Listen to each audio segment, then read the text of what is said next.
Ya, assalamualaikum warahmatullahi wabarakatuh. Selamat datang di channel Akindis Official. Jadi kesempatan kali ini kita bakalan membahas apa aja perkembangan market dan updatean terbaru daripada dunia cryptocurrency. Tapi sebelum melangkah terlalu jauh, gue mau informasiin ke kalian, kalian wajib subscribe dan nyalakan notifikasinya ya agar kalian nggak ketinggalan informasi terupdate daripada channel ini. Oke? Ya, apa aja kalau misalnya kita melihat sih dari kondisinya saat ini tuh volume tuh sangat-sangat kecil banget. Ini market cap aja 847 dan volume 88. Dan bahkan kalau misalnya kita melihat penurunannya juga 3,14%. Itu drastis banget. Dan kalau misalnya kita lihat juga dalam 7 hari terakhir ini dia penurunannya 20% untuk Bitcoin sendiri, Ethereum 22%. Ini sangat-sangat, fatal ya sebenarnya karena penurunannya drastis banget sih, gila. Dan 19% untuk BNB. Wah, gawat. Dan kayaknya kalau misalnya gua prediksi prediksi kayaknya dompet wallet lu minus-minus ya, jujur aja. Ya nggak sih? Oke, apa aja yang bisa gue share ke kalian? Yang pertama, kita melihat dulu, fear and greed-nya atau psikologis daripada pasar saat ini.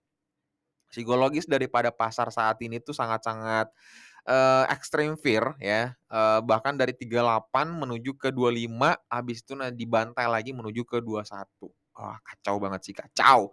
Jadi, harap warning aja atau santai dulu ya, nggak usah terlalu terburu-buru, yang penting kalau lu udah merasa DCA, dollar cost average, dalam artian sudah nyicil gitu kan, ya udah berarti eksekusi aja seperti apa yang kalian sesuaikan plan-plan-nya gitu. Dan updatean kalau misalnya kita melihat daripada economic calendar, per hari ini nggak terlalu berdampak lah ya, besok juga nggak ada karena libur. Ya itu aja sih sebenarnya untuk, economic calendar-nya. Jadi kalem-kalem dulu aja. Yang pertama gue mau informasikan adalah, per hari ini ya FTX suspend withdraw. Jadi kita tuh nggak bisa narik uang, di exchange FTX ya. Tapi ini, skala US, jadi skalanya Amerika Serikat gitu kan. Kalau di Indonesia kayaknya nggak ada ya, kalau kalau gua rasa nggak ada. Oke, seperti itu. Jadi untuk penonton setia gua di Indonesia kayaknya santai-santai dulu aja mengenai kasus FTX. Cuman dari kasus FTX ini tuh banyak banget kena dampaknya, di token-token lain ya. Kerasa banget gak sih? Kerasa banget pasti. Oke, yang kedua selanjutnya yang gua mau share ke kalian bahwa saat ini ya, FTX tuh sudah menyatakan bangkrut. Jadi si Sam atau si Skribo yang kita sering lihat ya gitu kan, itu sudah menyatakan angkat tangan bahwa, "Gua nggak kuat lagi, gua nggak bisa lagi," gitu kan, "ngurusin FTX," gitu, udah bangkrut lah. Ya ini, sama seperti kasusnya Celsius ya, kasusnya Celsius tuh kan awal-awalnya tuh kayak, "Oh ini tenang aja, kita bakalan tetap backup kok, bla bla segala macam." Tiba-tiba beberapa hari ke depan langsung kayak, "Aduh aku angkat tangan, aduh aku menyerah, dan aku habis, backup-anku habis," segala macam, akhirnya mengajukan kebangkrutan guys. Wah itu fatal banget. Oke, dan kalau misalnya kita melihat di sini ada isu lagi yang saat ini lagi hype juga tentang kasus peretasan daripada, wallet FTX ya.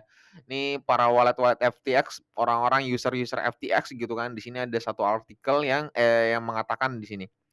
Jadi ada dana yang berasal dari FTX kemudian dipindahkan ke alamat baru di mana salah satunya diberi label sebagai FTX di Etherscan ya. Ya oke, di situ ditunjukkan oleh penyelidik blockchain Paxil. Jadi Paxil itu semacam kayak penyelidik dalam dunia cryptocurrency atau, dunia blockchain-nya lah gitu kan.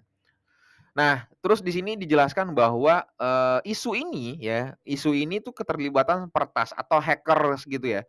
Nah, tapi ada yang mengatakan bahwa itu tuh nggak kedetek gitu ya. Ya pemindahan itu nggak ada gitu ya.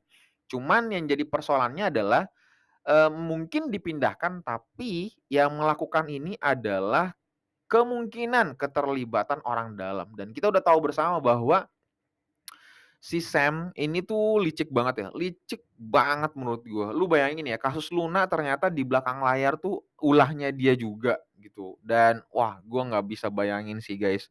sampai kasus Luna tuh orangnya banyak bunuh diri, banyak stres karena wah gila drop-dropan dana rumah udah dijual untuk membeli Luna waktu itu segala macam, habis itu bangkrut gitu kan, akhirnya bunuh diri. Wah, gua nggak bisa bayangin sih.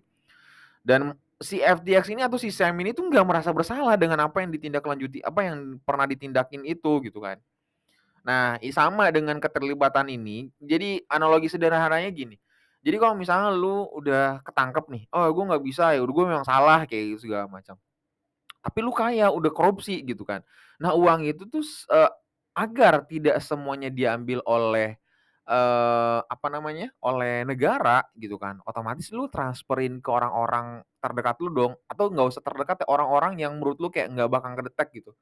Nah, habis itu nanti diajukan bahwa ini nanti kasih ke istri gue ya, kasih ke anak gue ya, gitu. Makanya jangan heran kalau misalnya lu lihat di Indonesia gitu kan, kasus udah korupsi segala macam, tapi mobilnya masih mewah, ibunya, anaknya, kayak gitu masih mewah-mewah, masih diantarin makanan yang wah-wah gitu kan, kayak gitu, bla bla. Karena ya dipenjara 15 tahun, tapi dana korupsinya masih ada gitu kan. Pas udah bebas, "Wih, bebas nih, masih bisa punya-punya," kayak gitu. Kayak gitu ya, dan ini kalau misalnya gue lihat sih kayaknya kasusnya sebelum dipecat gitu kan, atau ditangkap di, apa namanya, orang-orang dalam di FTX ini sama, kayak gitu juga mereka lakuin gitu, kayaknya. Itu hanya asumsi gue secara pribadi ya.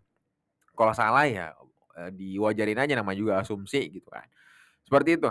Dan, update terbaru dari sini, Bitcoin memindahkan 3.500 Bitcoin yang tidak aktif sejak 2011. Jadi ini tuh, semacam pemindahan wallet baru, jadi kayak akun baru gitu ya, dipindahin, tapi dengan meng-upgrade daripada, tingkat keamanannya yang kemarin tuh memakai P2PKH, sekarang memakai P2SH. Jadi ini udah kayak semacam tingkat keamanannya jauh-jauh lebih tinggi, yang tanda tangannya digital, terus ada tanda skrip kunci pribadi, bla bla, kayak gitu ya. Itu keren banget.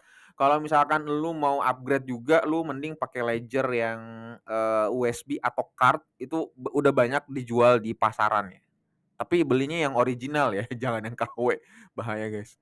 Ya, terus yang selanjutnya adalah holder yang merugi duduk di 50% dan ya gue juga termasuk di salah satunya dan kayaknya yang pendengar gua rata-rata sama ya, wallet lu pasti minus kan?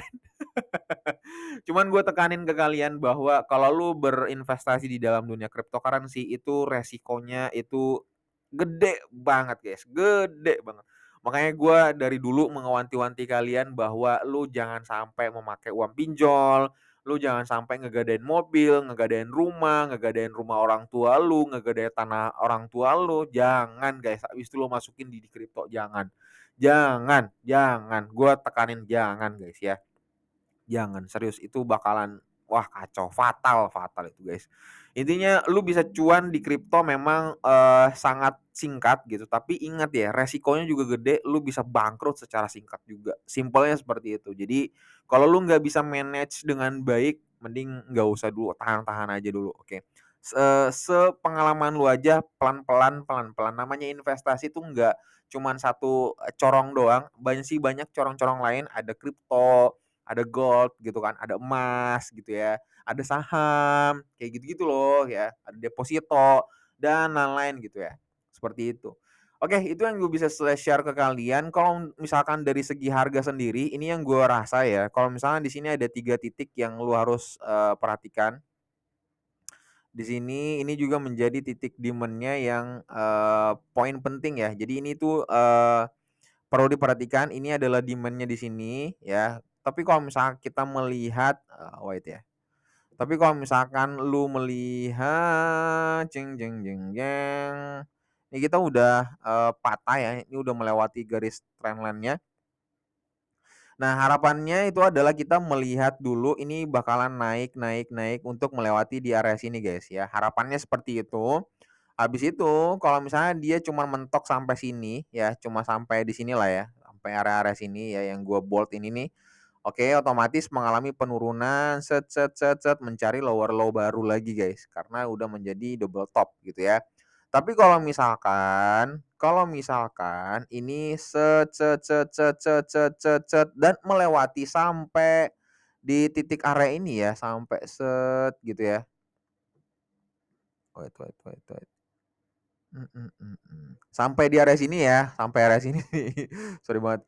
Ini sampai area sini, dan otomatis dia bakalan retest lagi, menuju lagi ke area sini dan ketahan dan kita masih bisa melihat, pull up-nya ke atas gitu ya, gitu.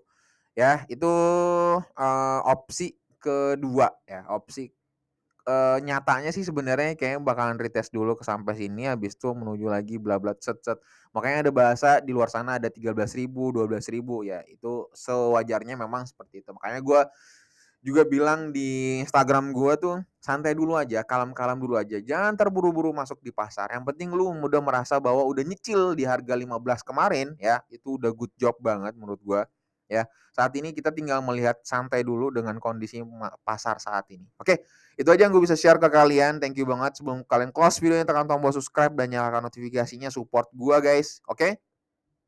Dan titip salam buat keluarga kalian dan dapat salam dari gua Kai. Assalamualaikum warahmatullahi wabarakatuh.